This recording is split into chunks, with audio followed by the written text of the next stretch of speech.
കോഴിക്കോട് ജില്ലയിലെ കുറുവട്ടൂർ, തൃശൂർ ജില്ലയിലെ വരന്തരപ്പള്ളി പഞ്ചായത്തുകളിലെ അംഗങ്ങൾക്കെതിരെയാണ് നടപടി. ഗ്രാമസഭകൾ വിളിച്ചു ചേർക്കാത്തതിന്റെ പേരിൽ മുഴുവൻ അംഗങ്ങളും അയോഗ്യരാക്കപ്പെട്ട തൃശൂരിലെ വരന്തരപ്പള്ളി പഞ്ചായത്ത് UDFും കോഴിക്കോട് കുരുവട്ടൂർ പഞ്ചായത്ത് LDFുമാണ് ഭരിക്കുന്നത്. കമ്മീഷൻ നടപടിക്കെതിരെ അംഗങ്ങൾക്ക് നിയമപരിഹാരം തേടാം.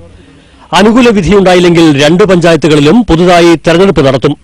നടപടിയെ നിയമപരമായി നേരിടുമെന്ന് കുരുവട്ടൂർ പഞ്ചായത്ത് പ്രസിഡന്റ് K. മഞ്ജുളയും വരന്തരപ്പള്ളി പഞ്ചായത്ത് വൈസ് പ്രസിഡന്റ് ഇബ്രാഹിം ചക്കുങ്ങലും അറിയിച്ചു.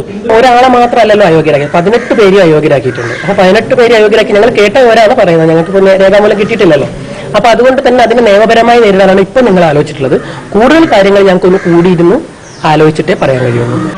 UDF ഭരിക്കുന്ന വരന്തരപ്പള്ളി പഞ്ചായത്തിൽ കോൺഗ്രസിന് 11ഉം ലീഗിന് 1 അംഗങ്ങളാണ് ഉള്ളത്. പ്രതിപക്ഷത്ത് CPMന് 6ഉം CPIക്ക് 1ഉം BJPക്ക് 3ഉം അംഗങ്ങളുണ്ട്. അതേസമയം LDF കാലങ്ങളായി ഭരിക്കുന്ന കോഴിക്കോട് കുരുവട്ടൂർ പഞ്ചായത്തിൽ CPMന് 11ഉം CPIക്ക് 1 അംഗവുമാണ് ഉള്ളത്. 6 അംഗങ്ങളുള്ള പ്രതിപക്ഷ നിരയിൽ കോൺഗ്രസിനും ലീഗിനുമുള്ളത് 3 അംഗങ്ങൾ വീതം. മനോരമ ന്യൂസ്, തിരുവനന്തപുരം.